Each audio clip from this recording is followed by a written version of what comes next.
This dump right behind me is why by 2030, everybody is going to be calling you a genius if you buy in DC today. It's a massive redevelopment, guys. It's a state-of-the-art facility that's going to span over 170 acres, bringing 2,000 jobs to the city and amazing infrastructure. But as you see, it's a little cold. It's snowing right now, but I want to go inside back to the office and tell you exactly what they're bringing to the city with this new RFK Stadium. But before we go, be sure to like, comment, and smash that notification bell so you're notified every single time I post. Let's head inside.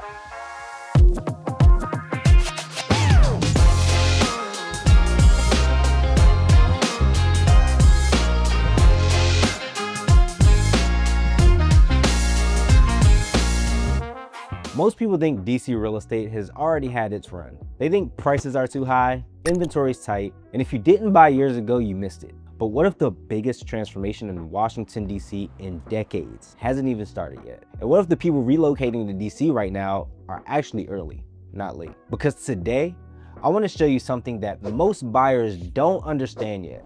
A project so large, so expensive, and so city shaping that by the time it's finished, the buying window you have today will be gone. This isn't speculation, this isn't hype, and this definitely isn't just about football. It's about the return of the Washington Commanders to the RFK site and what this means for real estate, neighborhoods, and long-term value in DC. If you're relocating here, if you're deciding where to buy, or if you're just looking to understand what DC looks like in 5 to 10 years from now, this video will completely change how you see the city, because the people who wait until this project opens will already be priced out of an opportunity it creates. Now let's start with the belief that almost everyone has. DC is expensive, DC is mature, and DC is already built.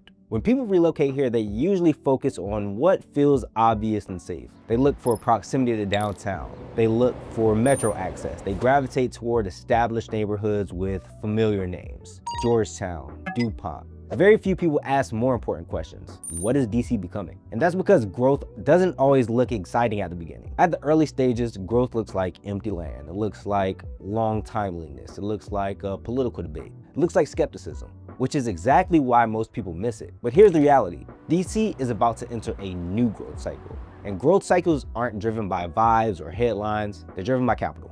Right now, billions of dollars are being spent on a single site, the old RFK Stadium campus. This isn't incremental development, it's city reshaping development. The kind that permanently changes traffic patterns, desirability, infrastructure, property values, and it's happening in an area where most buyers overlook. So let's talk about specifics, because this is where opportunity becomes clear. At the center of the redevelopment is a 65,000 seated roofed, climate-controlled stadium, not just for NFL games, but for concerts, major events, and year-round use, targeting 2030.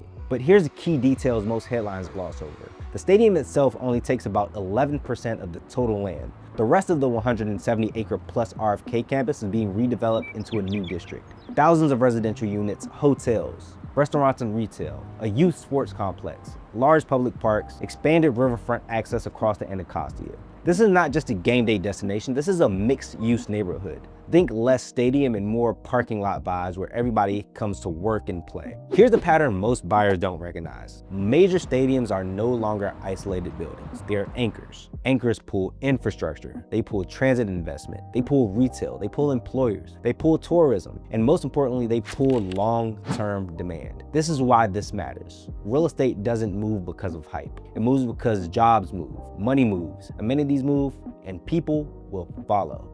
And that movement starts long before the ribbon cutting. Execution matters here. This project is being led under new ownership by Josh Harris, with the stadium design handled by HSK. HSK doesn't build average stadiums. They've designed SoFi Stadium in Los Angeles, the beautiful AT&T Stadium in Dallas, US Bank Stadium in Minneapolis. These are global reference points. When a city gets a stadium at that level, it changes how the city is perceived nationally and internationally. Now let's talk numbers. RFK redevelopment is projected to generate tens of thousands of construction jobs, roughly 2,000 permanent jobs, billions in long-term economic activity, and billions in tax revenue over time. That money just doesn't stay on site, guys. It flows outwards into the nearby neighborhoods, and this is where strategy matters. The areas impacted first are going to be Hill East, the RFK and Armory Corridor, portions of Capitol Hill, and the Anacostia Riverfront. There are places where infrastructure improves early,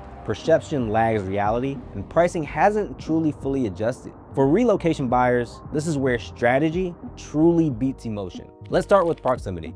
Proximity is always the first driver of value. Hill East sits directly next to RFK's campus, but it's not priced like a fully mature DC neighborhood. Downtown DC, Navy Yard, and much of Capitol Hill already has decades of demand baked into the price. Hill East doesn't. This means that buyers today are paying for the neighborhoods as it exists now, not as it will be. And historically, the gap is where appreciation comes from. Infrastructure is the next piece. When a project this large gets approved, the city has no choice but to reinvest. Roads get upgraded, lighting improves, traffic patterns are redesigned, transit gets all the attention. And those improvements don't stop at the stadium's fence. They spill outward into the surrounding residential blocks. Pricing usually rises after infrastructure improves, not before. So early buyers, you get to benefit from the upgrades that they don't necessarily pay for. Land scarcity is another major factor. DC cannot expand outwards. There's no endless supply of new land in the city. That makes large, underutilized areas extremely rare. Once land like this is activated at scale, it never goes back. The transformation is permanent, and permanent change creates a permanent pressure on housing demand. Capitol Hill spillover is inevitable. Capitol Hill is already desirable, walkable, and expensive. When prices rise in a core neighborhood, buyers don't disappear. They move one ring outward. They look for similar lifestyle benefits with a lower entry point. Movement always happens first in adjacent neighborhoods. Riverfront access changes perception as well. When riverfronts are activated with parks, trails, and public spaces, they stop being barriers. They become destinations. Perception shifts faster than supply can respond. And when perception changes faster than supply, prices usually follow. Year-round activation matters, and this stadium is specifically designed for that. This isn't a stadium that comes alive 8 days a year. It's a roofed, multi-purpose venue designed for consistent activity, concerts, events, restaurants, retail. This creates daily foot traffic, permanent jobs, and a real demand for nearby housing. Finally, timing matters. Most buyers think opportunity shows up when one project opens, but markets move on anticipation, not ribbon cuttings. And by the time this opens, pricing will already reflect it. The biggest changes happen early, and that's where we are right now. Now, let's be honest, this project is a little controversial, but a lot of people love what's to come with the stadium. There are real concerns though around the public subsidies, traffic, affordability, and displacement. Those conversations truly matter, but here's the distinction that buyers need to understand. Debate does not stop development. Once capital is committed at this scale, the surrounding real estate permanently changes. So if you're relocating to DC or buying here soon, the real question isn't whether the DC market is still good.